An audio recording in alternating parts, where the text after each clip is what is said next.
Ku yakin Tuhan memberkati, ku yakin Tuhan melindungi.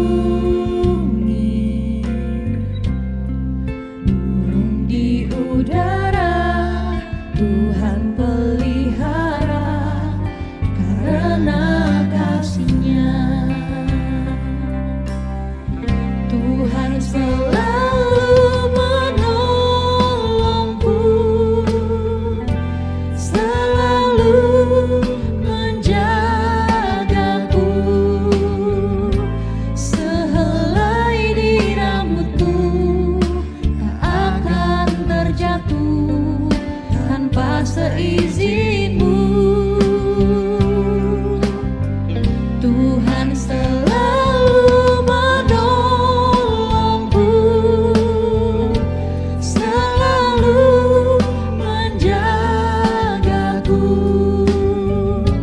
Dia mengenyangkanku dan peliharaku seumur hidupku.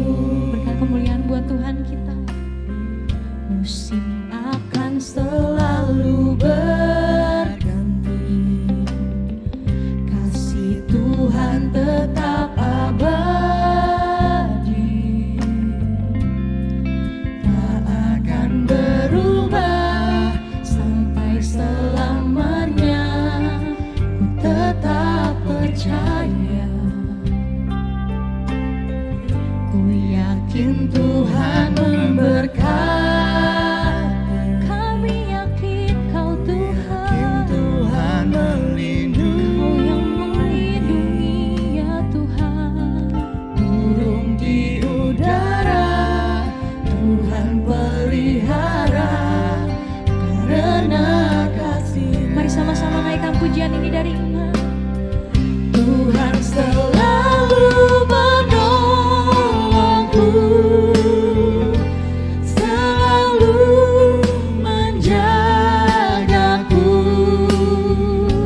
Sehelai di rambutku tak akan terjatuh tanpa seizinmu.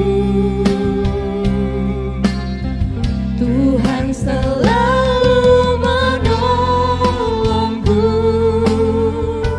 selalu menjagaku. Dia mengenyangkanku dan peliharaku seumur hidup. Mari sama-sama kita bangkit berdiri di hadirat Tuhan, Bapak Ibu Saudara. Tuhan selalu menolongku, selalu menjagaku. Sehelai di rambutku tak akan terjatuh tanpa seizinmu. Tuhan selalu menolongku, selalu menjagaku. Dia mengenyangkanku dan peliharaku seumur hidupku. Dia mengenyangkanku dan peliharaku seumur hidupku.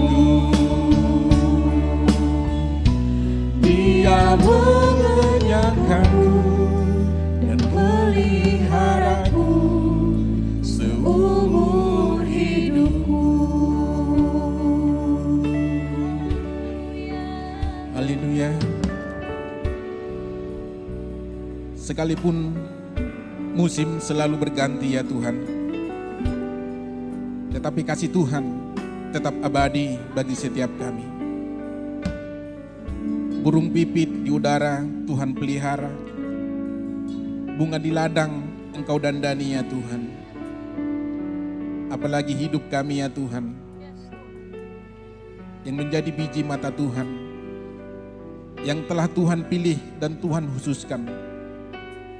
Kehidupan kami pasti dilindungi, diproteksi dan dijagai oleh Tuhan. Dan kami yakin percaya Tuhan senantiasa mencukupkan segala kebutuhan kami. Terima kasih. Doa pujian dan penyembahan kami kiranya menjadi dupa yang berharum di hadapan Tuhan. Saatnya kami akan dengar-dengaran sabda Allah. Bapa yang baik, Tuhan yang mengurapi setiap kami. Jemaat-Mu yang boleh hadir di tengah-tengah kami di tempat ini. Demikian juga Tuhan, jemaat-Mu yang mungkin saja mereka berada di rumah. Tuhan memberkati dan Tuhan mengurapi. Hamba-Mu menjadi saluran berkat-Mu, sucikan, kuduskan untuk menyampaikan isi hati-Mu. Di dalam satu nama, Yesus Kristus Tuhan, kami telah berdoa dan mengucap syukur. Bersama dengan saya katakan, amin. Sekali lagi berikan kemuliaan bagi Tuhan kita. Silakan duduk Bapak Ibu. Shalom Bapak Ibu yang dikasihi oleh Tuhan. Saya akan percaya bahwa Bapak Ibu senantiasa dalam keadaan sukacita dan damai sejahtera. Demikian juga Bapak Ibu mungkin yang berada di rumah ataupun dimanapun Anda yang boleh menyaksikan atau bersama-sama beribadah dengan kita pada saat ini. Bapak Ibu saudara yang dikasihi oleh Tuhan, izinkan saya sharing pada saat sore hari ini bagaimana kita bisa menang di masa sulit atau di masa sukar. Bapak Ibu, firman Tuhan di dalam Hakim-Hakim 6 ayat 1, ayat 2 dan juga ayat 6, firman Tuhan berkata, tetapi orang Israel melakukan apa yang jahat di mata Tuhan. Sebab itu Tuhan menyerahkan mereka ke dalam tangan orang Midian 7 tahun lamanya. Dan selama itu orang Midian berkuasa atas orang Israel. Karena takutnya kepada orang Midian itu, maka orang Israel membuat tempat-tempat perlindungan di pegunungan, yakni gua-gua dan kubu-kubu. Sehingga orang Israel menjadi sangat melarat oleh perbuatan orang Midian itu. Lalu berserulah orang Israel kepada Tuhan. Bapak Ibu saudara dikasihi oleh Tuhan, di dalam ayat pertama tadi dikatakan bahwa orang Israel melakukan apa yang jahat di mata Tuhan. Bapak Ibu, firman Tuhan berkata bahwa upah dosa adalah maut. Karenanya di dalam ayat selanjutnya dikatakan sebab itu Tuhan menyerahkan mereka ke dalam tangan orang Midian 7 tahun lamanya. Bapak Ibu, orang Midian ini adalah keturunan Abraham dari gundiknya bernama Ketura. Setelah Sarah meninggal, maka Abraham mengambil Ketura menjadi istrinya, maka salah seorang anaknya bernama Midian. Bapak Ibu, orang Midian ini yang pada akhirnya menjajah orang-orang Israel selama 7 tahun. Karena takutnya orang Israel kepada orang Midian itu, kepada saudara sepupunya itu, maka orang Israel membuat tempat-tempat perlindungan di pegunungan, yakni gua-gua dan kubu-kubu. Bapak Ibu, ketika hasil pertanian orang Israel sudah bisa dipanen, dirampasi orang Midian. Kambing, ternak, domba, mereka semuanya dirampasi oleh orang Midian. Dampaknya adalah orang Israel menjadi sangat melarat. Tetapi di dalam kemelaratannya itu Bapak Ibu, mereka berseru kepada Tuhan. Bapak Ibu, memang itu hal yang wajar dan yang lumrah. Kita pun sering mengalami hal yang sama. Ketika kita kejepit ataupun kepepet baru kita minta tolong kepada Tuhan. Ketika mereka berseru kepada Tuhan, ternyata Tuhan mendengar Bapak Ibu. Dalam Hakim-Hakim 6 ayat 11 dikatakan, kemudian datanglah malaikat Tuhan dan duduk di bawah pohon tarbantin di Ofra, kepunyaan Yoas, orang Ebiezer itu. Sedang Gideon anaknya mengirim gandum dalam tempat pemerasan anggur agar tersembunyi bagi orang Midian. Bapak Ibu perhatikan baik-baik, Gideon ketakutan Lalu dia melakukan aktivitas mengirik gandum dalam tempat pemerasan anggur. Bapak Ibu ada gambarnya, ya. Tempat pemerasan anggur zaman dahulu ketika dilakukan penggalian oleh arkeolog, ternyata tempat pemerasan anggur itu bentuknya seperti sumur Bapak Ibu, dan kemudian di dalamnya dibuat lubang, dan anggur itu ditaruh di tengah itu, kemudian diinjak-injak Bapak Ibu, dan airnya masuk ke dalam, dan dari situ dimasukkan Bapak Ibu ke dalam kirbat, tempat penyimpanan. Dan sementara tempat pengirikan gandum Bapak Ibu adalah seperti yang gambar di sebelahnya Bapak Ibu. Lalu yang dilakukan oleh Gideon, mengirik gandum di tempat pemerasan anggur. Karena tempat pemerasan anggur itu tersembunyi, tidak bisa dilihat oleh orang luar Bapak Ibu. Mengapa dia melakukan itu? Karena ketakutan Bapak Ibu. Saudara, berbicara tentang ketakutan dan kekhawatiran Bapak Ibu, ini menjadi pemicu terjadinya banyak hal pergolakan dalam kehidupan manusia. Nanti kita akan membahas Bapak Ibu bagaimana kita memperoleh kunci menjadi pemenang di masa sukar ini. Kunci pemenang untuk kita bisa menang di masa sukar, yang pertama adalah miliki paradigma yang baru.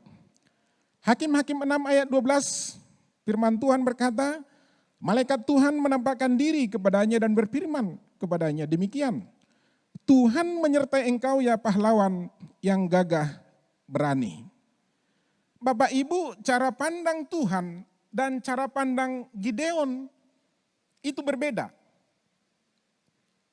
Awalnya Gideon itu adalah seorang penakut, bersembunyi Bapak Ibu, sama dengan orang-orang Israel yang lain. Tetapi ketika malaikat Tuhan datang, Tuhan berkata kepadanya, Tuhan menyertai engkau ya pahlawan yang gagah berani. Bagaimana mungkin seorang penakut disebut sebagai pahlawan yang gagah berani? Ini Bapak Ibu yang menjadi persoalan bahwa cara pandang Tuhan terhadap Gideon itu berbeda. Demikian juga terhadap diri kita. Cara pandang Tuhan terhadap diri kita dan cara pandang diri kita terhadap kita itu berbeda Bapak Ibu. Mungkin Anda merasa sebagai seorang penakut, sebagai seorang pecundang, sebagai seorang yang tidak berdaya. Tetapi Tuhan melihat tidak demikian. Berbeda Bapak Ibu. Dalam ayat selanjutnya dikatakan bagaimana perbincangan mereka dengan perbincangan Gideon dengan malaikat Tuhan. Lalu berpalinglah Tuhan kepadanya dan berfirman, pergilah dengan kekuatanmu ini dan selamatkanlah orang Israel dari cengkraman orang Midian. Bukankah aku mengutus engkau? Kata malaikat Tuhan. Jawaban Gideon adalah, tetapi jawabnya kepadanya, ah Tuhanku, dengan apakah akan kuselamatkan orang Israel? Perhatikan baik-baik, ketahuilah kaumku adalah yang paling kecil. Yang kedua, di antara suku Manase. Yang ketiga, dan aku pun seorang yang paling muda di antara kaum keluargaku. Bapak Ibu, ada 3 alasan logis dan masuk akal dan realita yang disampaikan oleh Gideon. Inilah paradigma Gideon. Yang pertama, aku berasal, kaumku adalah yang paling kecil. Kaum yang paling kecil itu artinya dia minim pengaruh, tidak memiliki pengaruh, tidak memiliki dampak kepada orang lain. Kemudian yang kedua, dan aku pun berasal dari suku Manase. Bapak Ibu, suku Israel itu sebenarnya ada 12 suku, tetapi Yakub memberikan kepada anak Yusuf 2 suku, yaitu Manase dan Efraim, anak daripada Yusuf. Ya, anak daripada Yusuf itu adalah Manase anak pertama, yang kedua adalah Efraim. Kedua orang ini menjadi suku, jadi sebenarnya ada 13 suku di Israel, tetapi dalam hal pembagian warisan tetap 12 warisan. Mengapa Bapak Ibu? Karena suku Lewi tidak memperoleh warisan. Karena suku Lewi Bapak Ibu mendapat persembahan daripada saudara-saudaranya sebagai imam Bapak Ibu. Suku Manase, putra sulung daripada Yusuf, walaupun dia putra sulung, tetapi adiknya Efraim lebih berkuasa daripada dia. lebih berpengaruh daripada dia. Maka alasan inilah yang dipergunakan oleh Gideon, aku berasal dari suku Manase. Dan Bapak Ibu tahu, suku yang cakap berperang di antara orang-orang Israel adalah suku Yehuda, bukan suku Manase, bukan suku Efraim dan suku-suku lainnya. Yang terkenal gagah dan cakap berperang adalah suku Yehuda. Kemudian alasan yang ketiga, dia berkata bahwa aku pun yang paling muda di tengah-tengah keluargaku. Artinya aku tidak memiliki pengalaman, minim pengalaman. Oleh karena itu tidak mungkin aku memimpin orang Israel untuk menumpas orang-orang Midian itu. Bapak Ibu, bukankah hal yang sama juga sering kita sampaikan ketika hamba-hamba Tuhan memanggil kita atau mengajak kita, ayo ikut melayani. Kita beralasan seperti itu. Aku tidak memiliki pengetahuan. Aku orang miskin, aku tidak punya sekolah, usahaku lagi naik daun dan lain sebagainya. Bapak Ibu, hal ini yang disampaikan oleh Gideon untuk mencoba menawar dan mengelak dari panggilan Tuhan. Tapi malaikat Tuhan berkata dalam ayat 16, berfirmanlah Tuhan kepadanya, tetapi akulah yang menyertai engkau. Sebab itu engkau akan memukul kalah orang Midian itu. Perhatikan, akulah yang menyertai engkau, kata Tuhan. Bapak Ibu, kalau Tuhan di pihak kita, siapakah yang menjadi lawan kita? Roma 8 ayat 31. Penyertaan Tuhan sempurna bagi kita. Kalau kita bersama-sama dengan Tuhan, maka Tuhanlah yang berperang untuk melawan musuh-musuh kita. Itu Bapak Ibu kunci yang pertama. Kita harus memiliki paradigma yang baru. Kita adalah gambar Tuhan, gambar Allah, imago Dei. Sebagai gambar Allah, kita diperlengkapi oleh Tuhan, kita diproteksi dan dilindungi oleh Tuhan. Dalam kondisi yang menyulitkan hari-hari ini, ketika pandemi global terjadi di seluruh dunia, mengancam kehidupan banyak orang Bapak Ibu. Penyertaan Tuhan sempurna bagi kita. Amin Bapak Ibu. Tuhan menyertai setiap kita. Itu kunci yang pertama. Kemudian yang kedua, milikilah kerendahan hati. Hakim-Hakim 7 ayat 2. Firman Tuhan berkata kepada Gideon, berfirmanlah Tuhan kepada Gideon, terlalu banyak rakyat yang bersama-sama dengan engkau itu daripada yang ku kehendaki untuk menyerahkan orang Midian ke dalam tangan mereka. Jangan-jangan orang Israel memegah-megahkan diri terhadap aku sambil berkata, tanganku sendirilah yang menyelamatkan aku. Saudara, Tuhan tidak mau melihat orang-orang yang terlalu banyak tetapi orang-orang yang sombong, orang-orang yang congkak Bapak Ibu, yang memegah-megahkan diri. Tuhan mau Bapak Ibu sedikit pun memiliki kualitas, memiliki integritas itu tidak masalah. Tuhan akan pakai, pergunakan Bapak Ibu. Saudara dikasih oleh Tuhan,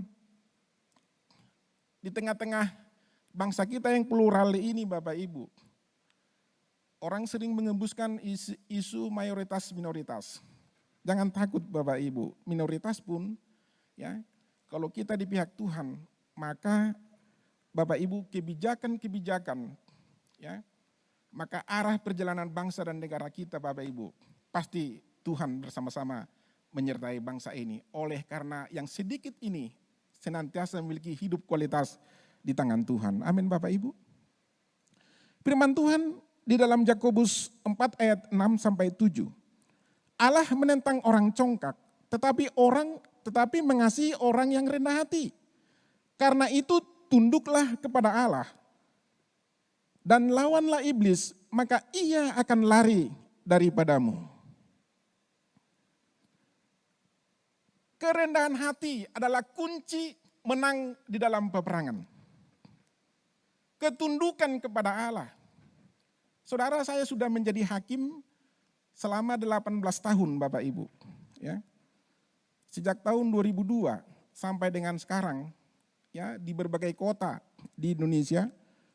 Dan sekarang saya di Subang, Bapak Ibu, saya banyak melihat orang-orang yang masuk penjara adalah orang-orang yang congkak orang-orang yang sombong.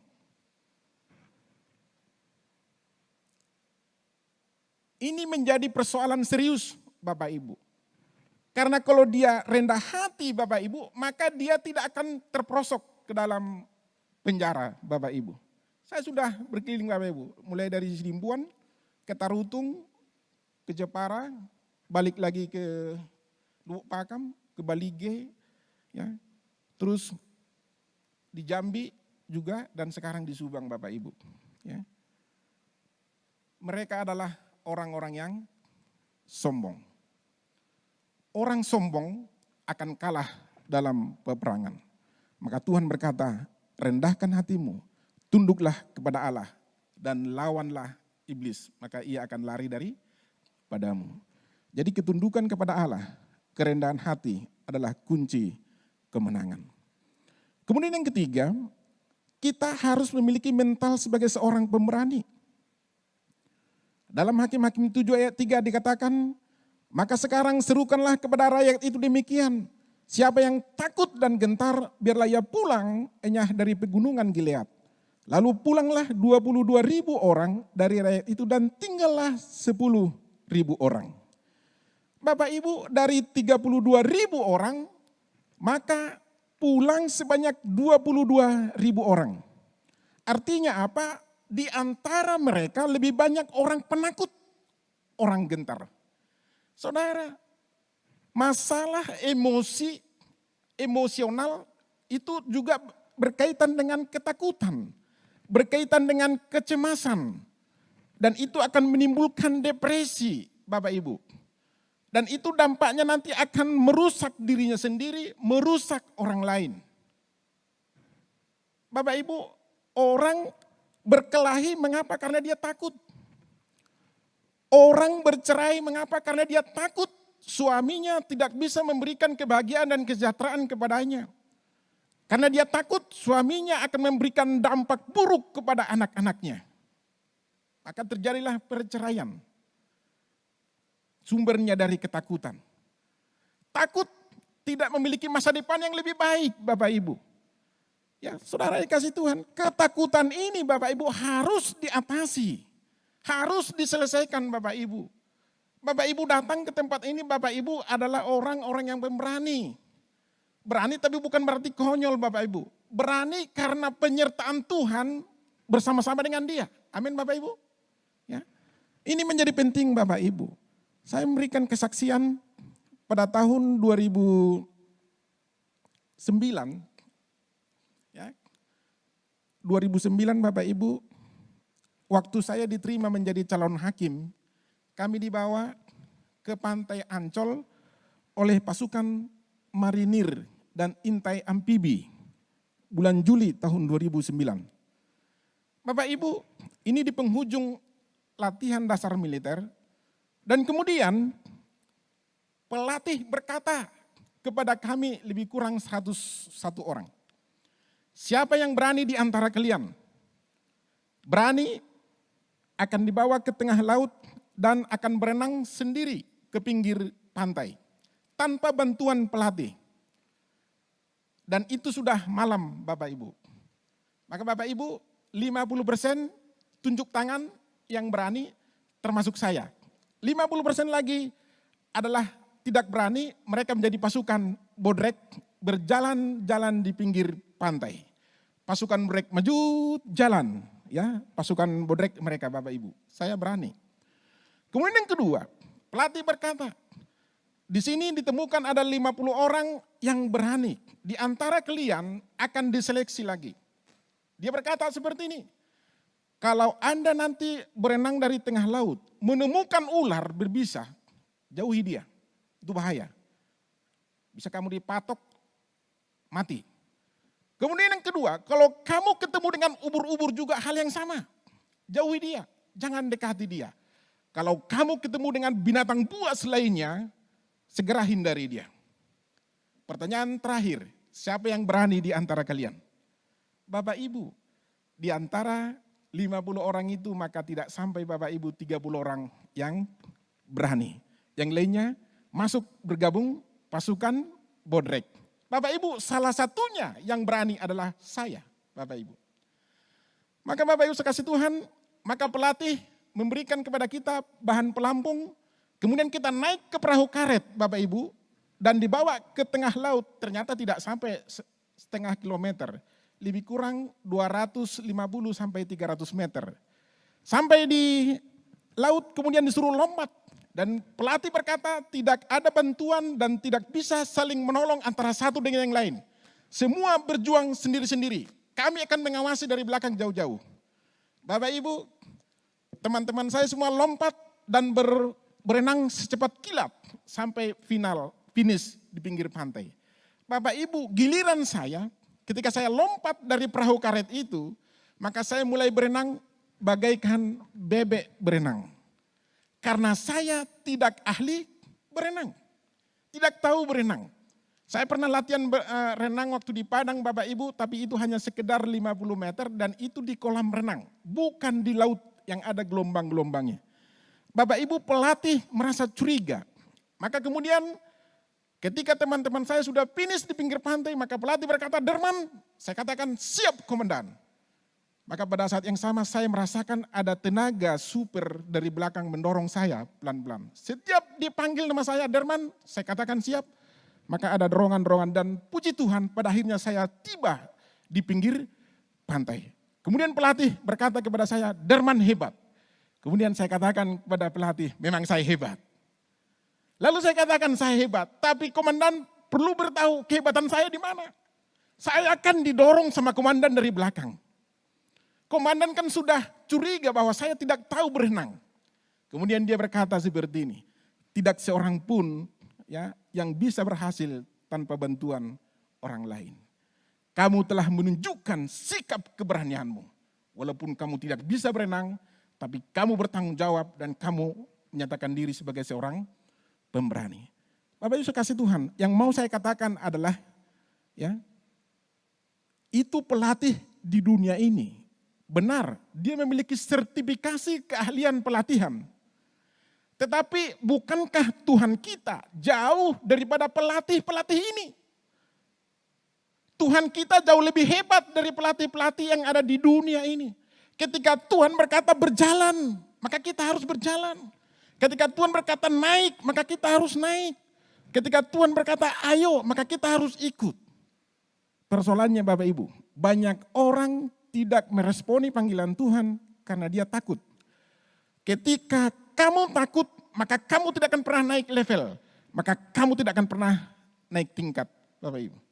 Saudara kasih Tuhan, saya sering bersaksi. Ya, tapi di sini saya akan tidak saksikan lagi bahwa saya pernah masuk pegawai negeri sipil itu hanya golongan 1B. Satpam dan cleaning service, Bapak Ibu. Jadi jangan Bapak Ibu berpikir tamat sarjana hukum, tiba-tiba menjadi calon hakim dan menjadi hakim. Tidak. Saya menjadi cleaning service, menjadi golongan 2, baru menjadi calon hakim, Bapak Ibu, mahusor, mahasiswa hukum sore, alias sekolah sore. IP-nya berapa? Hanya 2,83. Pas-pasan Bapak Ibu. Tidak memiliki tidak standar sebenarnya, tidak kapabel sebenarnya.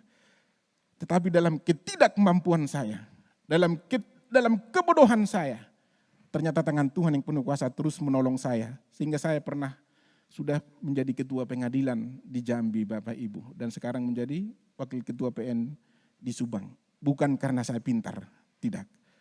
Bukan karena saya hebat, tidak. Banyak orang yang lebih hebat, lebih pintar. Tapi ketika saya meresponi panggilan Tuhan, saya mau dan saya berjalan, ternyata Tuhan menolong dan menyertai kita. Amin Bapak Ibu, amin. Kemudian yang terakhir Bapak Ibu, berjaga-jaga. Dalam Hakim-Hakim 7 ayat 5. Lalu Gideon menyuruh rakyat itu turun minum air dan berfirmanlah Tuhan kepadanya. Barang siapa yang menghirup air dengan lidahnya seperti air anjing menjilat, haruslah kau kumpulkan tersendiri. Demikian juga semua orang yang berlutut untuk minum. Dan setelah dilakukan seleksi yang terakhir Bapak Ibu, kelompok yang pertama berjumlah 9.700 orang. Atau 97% Bapak Ibu. Mereka minum dengan seperti anjing menjilat. mempergunakan mulut mereka. Dan hanya ada 300 orang atau 3% yang minum dengan berlutut, ambil air Bapak Ibu, tangan satu pegang senjata, mata tertuju ke depan kepada sang pemberi komando, dan kemudian dia minum. Yang 300 orang adalah orang yang berjaga-jaga. Mengapa dilakukan seleksi yang demikian? Itu musim perang. Bapak Ibu, ketika berkat Tuhan datang, kita harus tetap berjaga-jaga. Benar, mereka kehausan di tempat itu. Dan ketika mereka disuruh turun ke sungai untuk minum, yang 9.700 orang lupa diri, melahap berkat itu sepuasnya. Mereka lupa bahwa itu musim peperangan. Hari-hari ini adalah musim peperangan Bapak Ibu. Kondisi COVID-19, pandemi yang melanda seluruh dunia ini, diperlukan kita berjaga-jaga. Pemerintah kita, pemimpin-pemimpin rohani kita Bapak Ibu, siapapun juga orang-orang yang memiliki kapasitas dan kapabilitas yang mengerti tentang protokol kesehatan, berkata patuhi protokol kesehatan.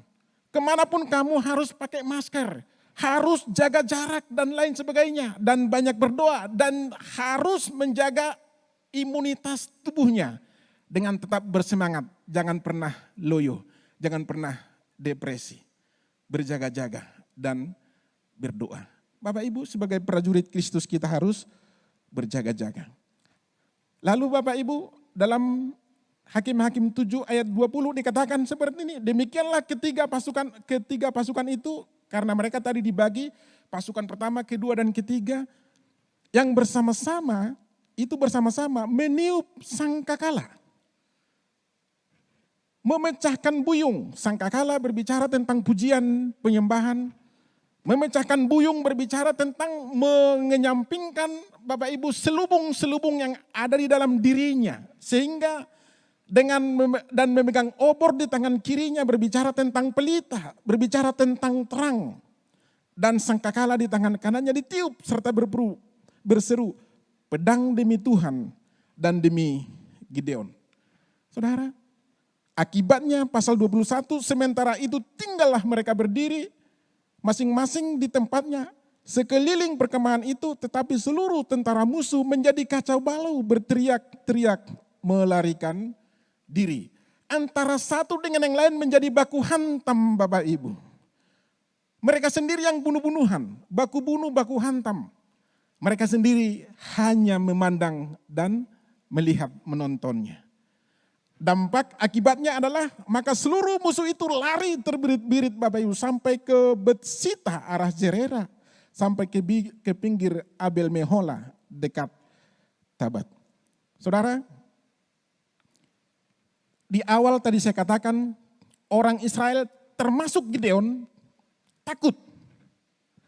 Ketakutan oleh karena menghadapi orang Midian, saudara sepupu mereka. Tapi ketika malaikat Tuhan datang dan kemudian menyatakan, aku menyertai engkau, dan kemudian Gideon bangkit Bapak Ibu. Melalui proses Gideon memiliki paradigma baru. Melalui orang-orang yang bersama-sama dengan dia semua adalah orang-orang yang rendah hati. Dan orang-orang yang rendah hati juga adalah orang-orang yang pemberani. Dan orang-orang yang pemberani itu adalah juga orang yang waspada dan berjaga-jaga. Maka kemenangan di pihak mereka. Amin Bapak Ibu. Ya. Saudara dikasih oleh Tuhan, sekali lagi saya mau katakan, persoalan ini berat Bapak Ibu. Kita tidak tahu kapan ini akan berakhir pandemi global ini. Karena ternyata Bapak Ibu, laporan dari Kementerian Kesehatan Bapak Ibu menunjukkan bahwa kurva itu tetap menanjak, tidak stagnan ataupun turun Bapak Ibu. Oleh karenanya Bapak Ibu, dibutuhkan mental seperti Gideon. Kalau mungkin selama ini Anda ketakutan, jangan takut Bapak Ibu. Hidup mati kita di tangan Tuhan, amin. Tetapi dengan catatan itu tadi, 4 kunci ini harus kita lakukan dalam kehidupan kita. Saya dan percaya bahwa ketika kita melakukan firman Tuhan, maka kehidupan kita akan menjadi pemenang, menang atas kesukaran. Demikian firman Tuhan Bapak Ibu. Saya akan percaya bahwa kondisi ini Bapak Ibu, kita akan semakin kuat. kita akan bersuka cita. Jemaat yang hadir di tempat ini, Bapak Ibu juga yang ada di rumah, yakin dan percayalah pertolongan Tuhan, ya dan amin. Mari kita bangkit berdiri Bapak Ibu, jalanmu tak terselami. Tak terselami oleh setiap hati kami. Namun satu hal yang ku percaya, ada rencana yang indah, tiada terduga kasih-Mu, heran dan besar bagiku. Arti kehadiran-Mu selalu nyata di dalam hidupku. Penyertaan-Mu sempurna, rancangan-Mu yang penuh damai, aman dan sejahtera walau di tengah badai. Ingin ku selalu bersama, rasakan keindahan arti kehadiran-Mu Tuhan. Penyertaan-Mu sempurna, rancangan-Mu penuh damai, aman dan sejahtera